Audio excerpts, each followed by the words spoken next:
اوس چې کوم دی موږ به اول خو به موږ د یو څو شانو مخنیوی به کوو، احتیاطي تدابیر هغه ته وایي. ګوري اول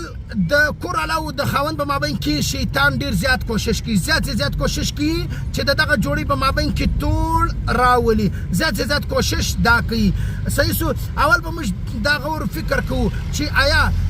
نارینه به دا سوچ نه کوي چې زه خو نو خاوند یم بس کما څه ویل هغه به کیږي، کما څه کول هغه به منل کیږي. نارینه به دا سوچ نه کوي.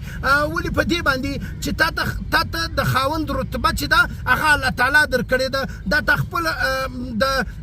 نیکو د پلارو د نیکه د خواسه دا تا نه ده پیدا کړې، دا تا ته الله تعالی دا منصب درکړی دی. نو که چیرې ته د کور والا سره ښه رویه او ښه ژوند کوې نو الله تعالی به بیا تا ته د خوشحالۍ والا زندګي در نصیب کوي. او که چیرې نارینه ورونه وایي چې زه خو نو زه یم بس کور والا چې د هغه کما څه ویل هغه به کېږي، نو بیا هغه کور والا چې کومه ده هغه ښه ژوند چې دی هغه بیا نه کېږي. او که چیرې خاوند هم دا ذهن جوړ کړي او کور والا هم دا ذهن جوړ کړي چې زه به په خپل کور کې ښه ژوند کوم. ګورې زه ته یوه نکته بیانوم. ګوره په معاشره کې چې کوم دی، په معاشره کې که چیرې که زنانو د خاوند ژوند نه سره برابر نو بیا دا ټوله دنیا ستاسې مګر د خوشحالۍ والا زندګي چې د هغه تا ته نه میلاویږي، دا په پیسو په دې شان باندې تا ته نشي میلاویدلی، دا و تا ته په هغه وخت کې میلاویږي چې ته کور والا ته د کور والا درجه ورکړې او کور والا و خاوند ته د خاوند درجه ورکړي. ګوره حضرت عایشه رضی الله تعالی عنها فرمایي وای رسول الله احمد مجتبی محمد مصطفی رسول اکرم صلی الله علیه وسلم وای کله یو وخت زه بیده ولمه وای رسول الله صلی الله علیه وسلم د بسترې سه په داسې طریقه باندې ولاړ سو چې یعنې زه بالکل په پوه نه سومه د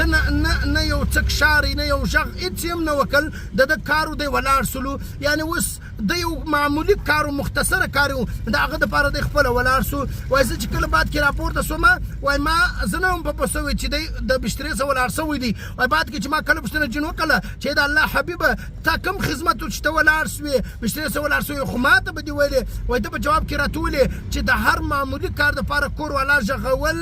ظلم دی، مناسب نه دی، بې انصافي ده. ګوره بعضې نارینه داسې کوي مثلا دا تسبیح دلته ایږدي کور والا ته وایي ورسه دا تسبیح راواخه دلته کښېږده، دا راواخه دلته کښېږده، یعنې دونه معمولي کار دپاره. ګوره ما داسې بزرګانو سم اورېدلي، داسې بزرګان هم شته چې یعنې تهجد لمونځ کوي یا د هغه رقم پېشرمۍ کوي، روزه نیسي، ثوابي روزه نیسي، یعنې دا کور والا ته دونه تکلیف نه رسوي چې هغه بالکل په خبره لا نه وي. یعنې دغه رقم اوس کور والا چې کومه ده هغه به بیا د خاوند په حق کې دغه رقم راستي به کوي، اخلاص به کوي، ښه ژوند به کوي. که چیرې دغه رقم د دواړو خواصه دغه لاسونه چې دي هغه په یوه لاس باندې نه ټکېږي، د دواړو خواصه به او مهنت به یو د بل سره به صله رحمي، نو بیا چې کوم دی بیا زندګي چې کومه د هغه ښه تېرېږي. اوس بله خبره درته کوم، که چیرې خاوند وایي یا زه خو نو زه یم او دغه رقم کور والا که چیرې په ښکاره دا نه وایي زه خو نو زه یم، زندګي تباه سوله، زندګي برباد سوله. ولې زموږ په معاشره کې چې کوم دی نفرتونه زیات دي، د کور والا او د خاوند مابین نفرتونه زیات دي، حسد زیات دي، جنجالونه زیات دي. ولې وجه څه شته؟ ډېرې زنانې خوندې وایي چې وایي زه یعنې زما په کور کې زندګي نه ده برابره. ډېر نارینه ورونه دا خبره کوي زما په کور کې زندګي د کور والا سره نه ده برابره. د هغې وجه څه شته؟ د هغې اوله وجه دا ده چې یو د بل حیثیت قدر او احترام موږ نه دی پېژندلی. که چیرې موږ دا شی وپېژنو بیا به زموږ په معاشره کې چې کوم دی زندګي خوشحاله زندګي. او بله خبره درته کوم، شیطان چې کوم دی په دنیا کې شیطان کوشش دا کوي چې اول زیات سي زیات ګوره رښتیا په دنیا کې ډېرې دي، د ورور د ورور تر مابین رشته ده، د خور د ورور تر مابین رشته ده، مثلا د پلار او د اولاد تر مابین رشته ده، د مختلف قسم رشتې شته، مګر شیطان په یوه رشته کې دومره کوشش نه کوي چې ټول او جدایي راولي. شیطان په دغه رشته کې ډېر کوشش کوي، د کور والا او د خاوند چې کومه رشته ده په دا رشته کې شیطان ډېر کوشش کوي چې زه جدایي راولم، په وجه د دې چې د مسلمانان نسل او دغه رقم د رسول الله احمد مجتبی صلی الله علیه وسلم دا خوش کړي دي چې زما امت زیات سي، مګر شیطان دا شی نه خوښوي. ولې چې یو مسلمان دی دنیا له راسي هغه دین کوي، عبادت کوي، ذکر و اذکار و تلاوت کوي. که چیرې دغه شی زموږ په معاشره کې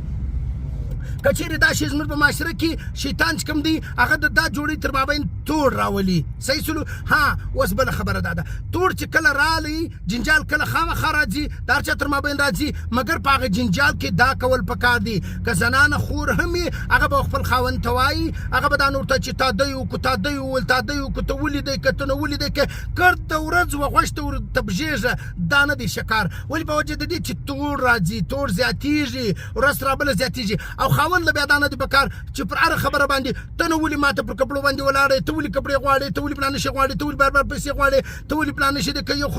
خو ته ګرد عمر ناجوړه، یو خو زه تا ډاکټر له نسم بیولی، یوه ورځ دې نه ده دوې دې نه دي درې دې نه دي. خاوند به دا خبرې نه کوي. ګوره که جوړ غواړي جوړ به موږ راولو، توړ به موږ نه راولو. او که چیرې توړي بیا چې کوم دی تا دی وکړو ما دی وکړو تا دی وکړو ما دی وکړو تا د ټوله زندګي دا مسلې مسایلې، نو بیا چې کوم دی نسل در نسل تباهي جوړېږي، او نسل در نسل چې کوم دی هغه مخ ته برکتونه چې کوم دی هغه نه راځي. ګورئ بیا د کور والا چې کوم دی هغه حق خپل حق دی، بیا د هغه رقم د خاوند چې دی هغه خپل حق دی. موږ چې کوم دی موږ دا کوشش ډېر کوو د خاوند حق، ډېر خلک وایي د خاوند دی حق دی، زنانې ګرده وایي د خاوند دی حق دی، د خاوند دی حق دی. وایي که چیرې ګوره بلکل د خاوند حق شته. که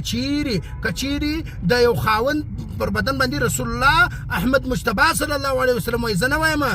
که چیرې د یو خاوند پر بدن باندې نیزې زخم وي هغه پیپ را رواني، کور والا هغه زخم هغه پیپ هغه په ژبه باندې صفا کړي، بیا یې محق نسي ور ادا کولی. بیا د هغه رقم چې کوم دی ګوره اوس چې کوم دی بعضې اکثره نارینه ورونه چې کوم دی هغه زنانو خون ته وایي چې یا زما حق نو ډېر دی بس دا دی هغه دی. ګوره د کور والا هم خپل حق دی، په هره درجه کې خپل حق دی. زموږ پښتو معاشره چې کومه ده، پښتو په معاشره کې دا شی ډېر زیات دی. اکثره نارینه ورونه چې کوم دی هغه اولاد ته په ښه نظر نه ګوري، یا د هغه رقم چې کوم دی د کور والا حق نه پر ځای کوي، د خوندو حق نه پر ځای کوي، د مور حق نه پر ځای کوي. د مور خپل حق دی، د خور خپل حق دی، د ورور خپل حق دی، د بچیانو خپل حق دی. ګوردو ته به د خپل حقوقو مطابق انصاف ورکوي، ګوردو ته به د خپل حقوقو مطابق انصاف ورکوي. که چیرې تا انصاف شروع کړي نو بیا به تا ته الله تعالی د تقوا والا زندګي هم در نصیب کړي. ټینشن پریشانی دا ټول شیان چې کوم دي هغه به ختم سي، دا ټول شیان به ختم سي، ټینشن به ختم سي، تا دی وکړو ما دی وکړو تا دی وکړو ما دی وکړو دا کیسې به ختم سي، په کور کې به خوشحالي راسي. وظیفه در سامه، وظیفه د ځان سره نوٹ کې ډېره خاص وظیفه ده. بسم الله الرحمن الرحیم. د ورځې د کور والا او د خاوند د